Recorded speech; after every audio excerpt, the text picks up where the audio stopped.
Welcome to episode number 2 of the More You Know podcast.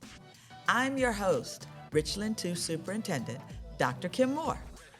Now today, we are going to be talking about choice, a very powerful choice.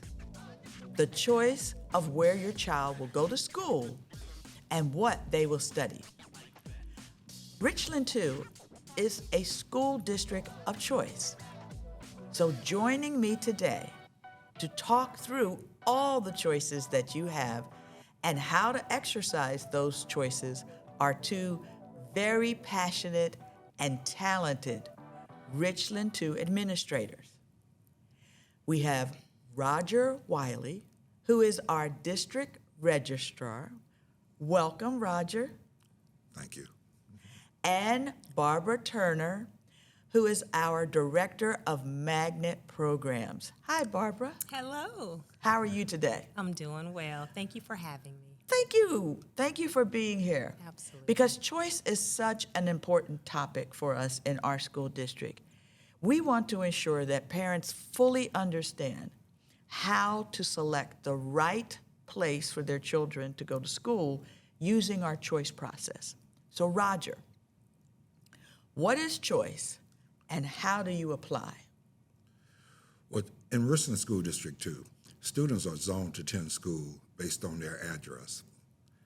So if they wish to attend a school other than where they're zoned, they would need to apply through our choice program. And probably the best place to start getting an idea about our choice program is come to our choice fair, which is coming up very soon. But following the choice fair, then we open it up online. So if you wish to apply for our choice, you would go to Richland School District 2's website at richland2.org, and you would search choice, and then it will get you started. It will tell you all the procedures and guidelines, and then you are able to apply for it right there online. Okay. Well, thank you. Barbara, as a part of the choice process, what I've been told is that our magnet programs are a part of that. So what are magnet programs? Magnet programs are specialized curriculum or magnet themes that are to help a student explore their interests or their talents. To give you an example, like STEM, engineering, and we even have arts programs. And they're designed to attract students from different socioeconomic, ethnic, and racial backgrounds that are reflective of our student population. Well, I had the privilege of being a magnet principal when I was a high school principal. I had a STEM program. And so while I'm very familiar with magnets, people listening to this podcast probably aren't as well versed as you and I are. So one of the things I know that we're very proud of in Richland 2 is the fact that a lot of our magnet programs are nationally certified magnets. What does that mean? There are 10 national magnet standards of excellence, and they fall under 5 magnet pillars. Those pillars are diversity, academic excellence, leadership, innovative curriculum and professional development, and innovative family and community partnerships. And in Richland 2, we have 32 of our magnet programs that have received national magnet certification. Out of those 32 magnet programs, 15 of them have received a demonstration status. Demonstration status means that they have exceeded the criteria for national magnet standards. So we're very excited with what our staff and students have been able to accomplish with this designation. That is very exciting, and that is a great award to win, because having competed for that, I know how rigorous the standards are and how challenging the competition is for that. So the fact that in our school district, we have so many nationally recognized schools is tremendous, which means that we are giving our students the best of the best opportunities for them to excel in areas that they're interested in. So Roger, the choice fair for elementary schools is coming up, and I believe it's Wednesday, November the 1st from 5:30 to 7 p.m. Is that correct? That's correct. Okay, and it's going to be held where? And there are going to be 2 nights of a choice fair. 2 nights. Yeah, so the first night is on the 1st, and the second night will be the next day on the 2nd. The first night is for elementary schools. The second night is for middle and high, and it'll be held right here at R2I2. Okay. So, being new to Richland 2, where would I find questions? Because I don't know where to go. So where can I go to find questions or get answers to my questions, I should say? Now, Barbara Turner is the person who puts together the choice fair, and we all pitch in. So, Barbara, help me out with that question. To get some additional, to get your questions answered about the choice fair, you can go to richland2.org/choice, and we have a choice resource page, and we also have a landing page for you to register in advance to attend the choice fair. If you don't register in advance, no problem. We will have on-site registration available for those families to attend the choice fair. Okay. Well, I know that's one of our frequently asked questions. If I don't register, can I attend? Yes. Is it all right if we talk about some of the other frequently asked questions? It sure is. And one of the things, if I can note, that we have what we refer to as a digital choice fair. So probably when we were dealing with coronavirus, so we went virtual with our choice fair.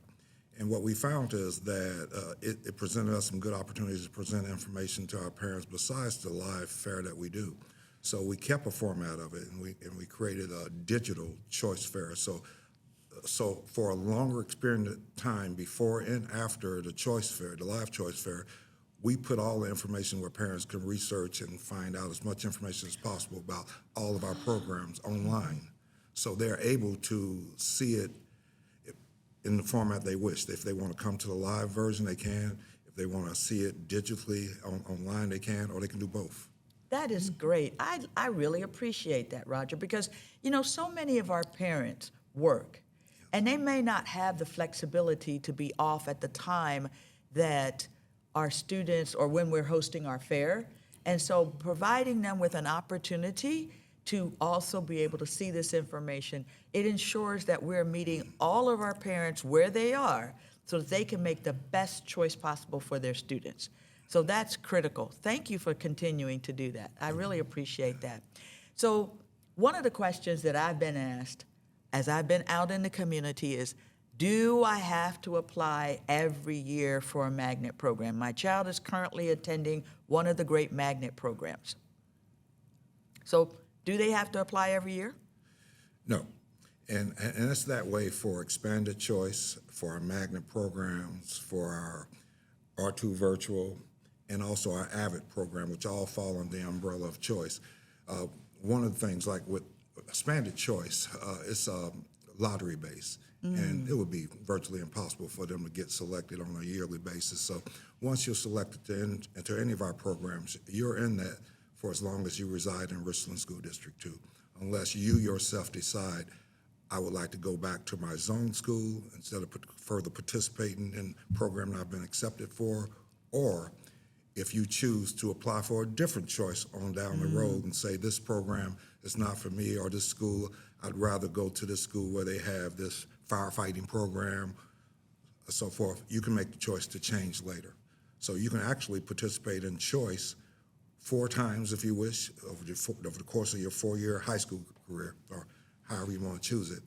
But once you're in, unless you choose to do so, move out of the district or change your own. So. Would I have to submit another application? So if my child is attending a school for medical and they decide they want to really go to the fire academy because they're going to be an EMT and be a firefighter, would I have to resubmit an application, another application, or can I automatically be moved over? You would have to submit another application. Thank you, because we want to be very clear with parents around that, and so that they can help their students make good choices. Another question that I hear a lot of time is transportation. So do we provide transportation for students that are choosing to go to a different school other than their zone school?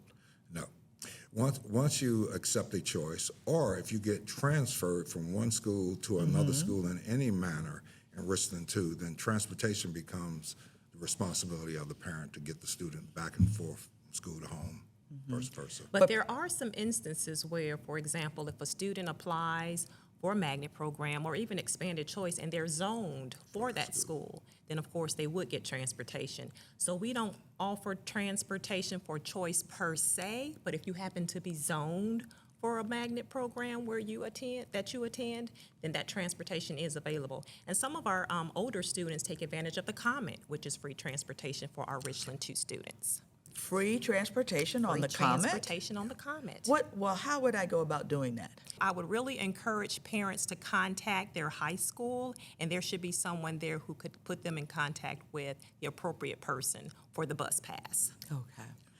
That's good. I'm glad to know that. Because I did hear that as an employee, we can ride the Comet with our district badge. I didn't realize it affected or impacted students too. So that's Yes. great for parents to know that that's a Yes. potential option for them to explore. Yes.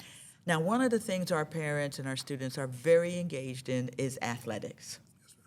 So if I choice to a different school, how does that impact athletics? Because, I'm going to speak for some of our parents. We have talented young people that are going to have great futures in different sports, and I want to make sure that my child can do both. How does that work? Yes. If you exercise choice, of course, we can approve you to attend a different school, but we always warn our parents, and we have this in literature on the choice site as well as various other places on our website, that does not approve you to participate in sports at a school. So we always encourage them to contact their school's athletic director, and if they have questions further than that, then they would contact our district athletic director, which is our chief of pupil personnel. So, but the first place to start is with your athletic director at your school. It can affect your transfer into a different school, whether it be through our choice program or another program. It can affect your athletic eligibility. So we always advise check with your school's athletic director first. That is great advice, Roger, because we have to comply with the high school association's athletic rules that are not set by our district, but are set by a body that governs that particular sport. And so we have to make sure that we're in compliance with that for every student. And so while we definitely encourage parents to explore choice options, parents do need to be aware of the rules so they can make an informed choice. That's correct. So, talking about an informed choice, I know that some of our programs do have selection criteria. So, can you talk a little bit about what the selection criteria is for each of our choice programs in schools? And I'll start off, and then I'll turn it over to Barbara, because she has the programs that have the selective criteria. But with expanded choice and school-wide magnets, and all of our schools are either expanded choice or school-wide. They all started out expanded choice, but as we increased our number of school-wide programs, so we have both. So and that's first and foremost. We all And have what is that. expanded choice? Expanded choice is a lottery-based program that allows a student to attend another school without meeting a specific set of criteria. They can attend this school just because they like the school or it's closer to their location. So they don't have to specify a specific reason. It just gives them an opportunity to attend a school other than their zone school.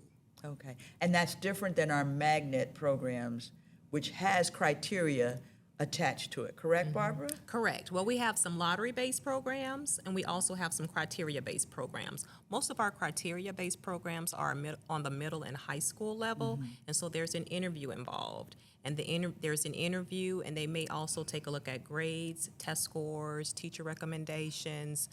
There may be a writing sample. On the middle school level, there's a collaborative activity. So there's a lot of different things that they look at in terms of the criteria for our middle and high school programs. And that's how students are selected. So And that's at how middle and high school, there's a process that students have to go through. At elementary, it's lottery. Elementary is all lottery. And we also have some lottery-based programs on the middle and high school level as well. Okay. Yes. Awesome. Yeah, because expanded choice and school-wide is at each and every one of our schools, whether it be elementary, middle, and high. At every one of our schools. Wow. That's pretty awesome. Yes, We do a great job in Richland too, don't we? We do. In giving parents choice. we do. And Dr. Emily Manigo is the director for the R2 Virtual School. And so when you talk about options and choice, if you have that family that's just not comfortable in a brick and mortar environment, we have the R2 Virtual School where that student can participate in classes virtually. Oh, that's great. Because we have families that are part of our Richland 2 community, but have different needs. So that Yes. family may be traveling a lot, maybe they're a military family, they want to stay plugged in and connected with us, and that's a great option for them to be able to do that. Yes, Thank you for sharing that. absolutely. So how many students will be selected when they're applying for choice? And it differs. With the expanded choice and school-wide magnets, we utilize something referred to as Net 20. So each year, if we decide that that school is open and available to receive choice students, we're going to approve 20, plus we'll replace the number of students who are leaving your school to participate in choice at another school. For example, if a school we open to choice, we know we're going to approve 20. Then if they lose 37 students who disperse to other schools through the choice process, then we're going to replace the 20. We're going to give them the 20 and replace the 37 for a total of 57. Roger, you did that math that quick in your head? Yes, I did. You're really good, Roger. You must do this a lot. And then for magnet programs, there we have a certain amount of seats that are allocated for magnet students. And so the highest number, of course, is at the 6th grade level and the 9th grade level because that's the start of the school level. So you may have 80 seats available on the 6th grade level, and then it may get smaller on the 7th and 8th grade level, depending on how much attrition you have within the school level within those years. That's a great point, Barbara, so that a student can, for our military families, my child is going into the 10th grade, so I wasn't here to apply in 9th grade.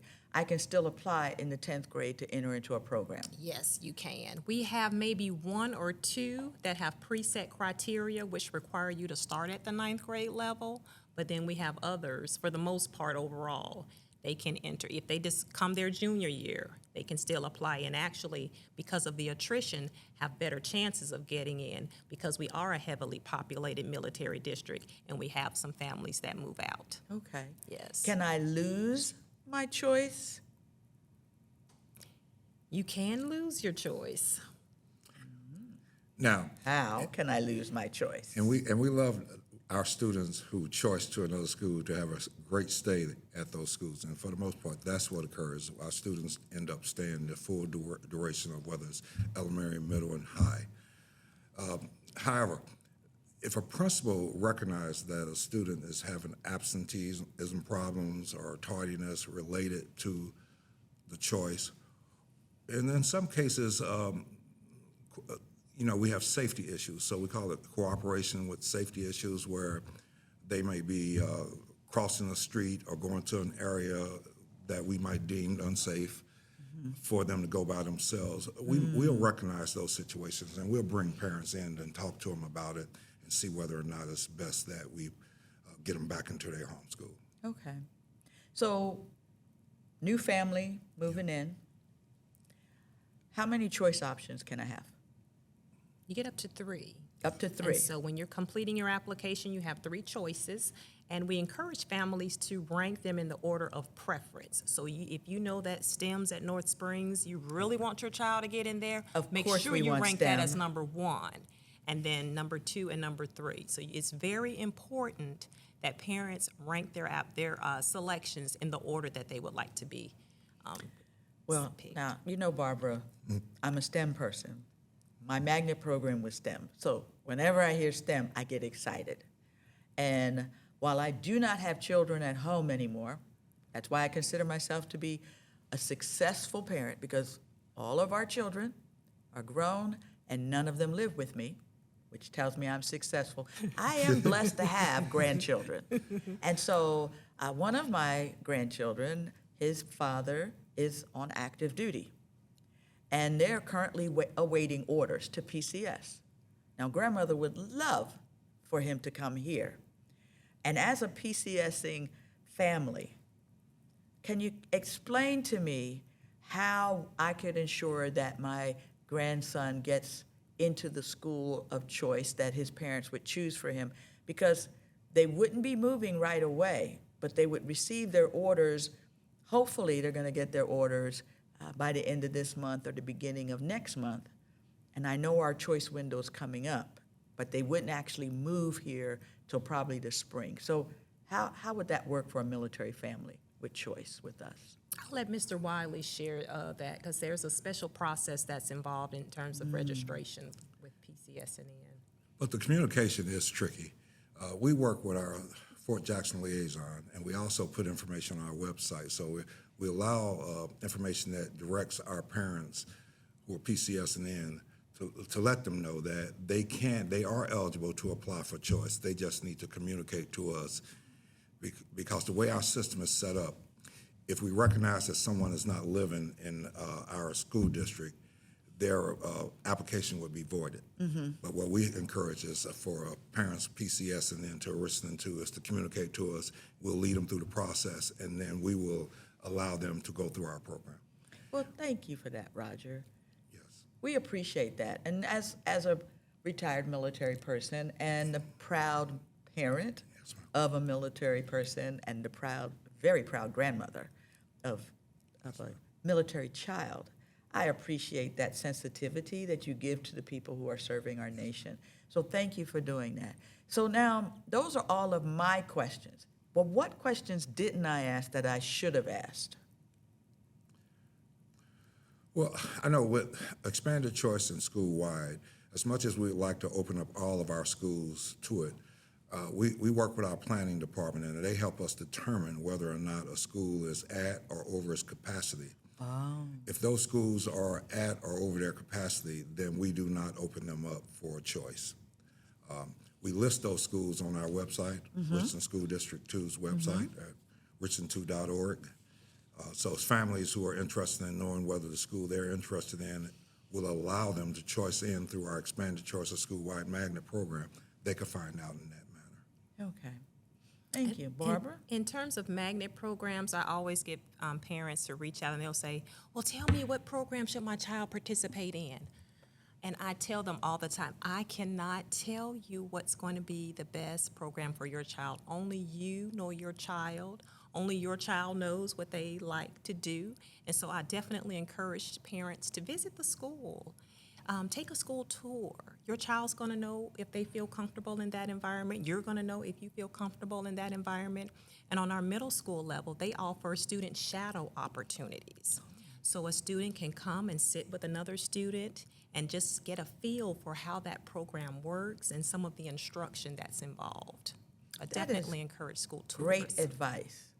I used to give similar advice as a principal of a STEM school, to have parents come in, let their students shadow, and begin to understand what's expected. Because some of our programs are very rigorous and require students to do some things that maybe their friends are not doing and spend more time doing it. And we want to make sure that it really is a good fit for your child. And so I agree with you. Parents should, one, engage in conversation with their children around what does the child like, what are they interested in, where do they think they would like to have a career, which fields and what kind of activities, and then to come to the school. Having toured a lot of our schools and met our great administrators and teachers and staff that work there, I know that they would be happy to have students and their parents come and visit to help them make the best choice possible for their child. Absolutely. All right. Any closing advice that you want to give to our parents and to our students? Well, I would only say that don't hesitate to ask questions. As much as we like to put information on our website and communication that we send out to families, We can't cover it all. So if they have any specific questions on our website, as well as the literature that we send out to families, we specifically indicate who they could call or email to ask specific questions and get some clarity on some issues.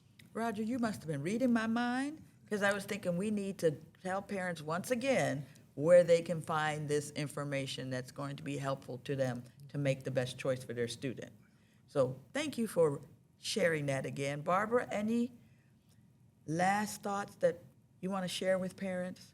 In addition to checking the website, come to the Choice Fair November 1st for our elementary schools and programs, November 2nd for our secondary programs, and we will have all of our schools represented, and someone will be able to answer your questions in person. We also have our digital Choice Fair where there will be videos featured if you're not able to make it for the in-person experience. So we have all of our bases covered and hope we can meet the needs of all of our families in Richland too.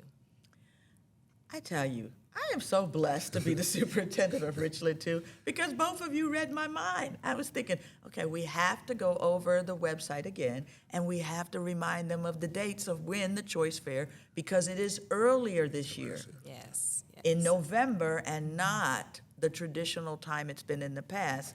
And the purpose of doing the fair early is what? Why did we move it up? Because I know somebody's going to ask that question.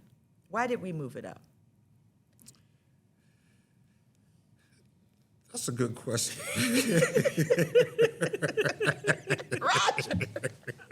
Roger, we moved it up, Roger. We started school earlier. Because we started school earlier, but more importantly, the reason we moved it up is because I wanted to make sure that we give parents information in a timely manner, but also that schools get information in a timely manner. Because having been a high school principal and having a STEM magnet, I had to schedule students, which also drove allocations of personnel to service those students. And so getting that information to schools as soon as possible gives them the time that they need starting second semester to begin to schedule students. Then they know how many teachers they need. They know what other support and resources they need. And so it really is beneficial for parents because it's going to help schools better serve their students. So that's one of the reasons the primary reason that we moved it up, is to better serve our community. I knew you didn't know the answer to that because you weren't in the meeting. But that's okay. It gave me a chance to say something. Yay. Since this is the More You Know podcast, Yay. I think I should have something to add, don't you? Yes, ma'am. All right. Did I do a good job adding You it? did All excellent right. job. Well, thank you. Much better than I could have. Excellent job. Well, Barbara and Roger, thank you for what you do every single day for our students. Because, I believe that Richland 2 is the best choice for our parents. We should be a parent's first choice because we are their best choice. And it's through the choice program, the choice options, the choice process, that we are giving parents choices so that they can make the best decisions for their students. So thank you for what you do every day to serve our students, to serve our parents, and to serve our community. We really appreciate it. And parents, I want you to know that if you have any questions around our choice program, you can go to our website and you will find a tremendous amount of information there that will help guide you. Don't forget that our choice fair will be coming up in November. And Barbara, the dates are again? November 1st for our elementary schools and programs, and November 2nd for our secondary schools and programs, 5:30 to 7 p.m. at R2I2. Thank you. So parents, I will see you at both of the choice nights. Thank you.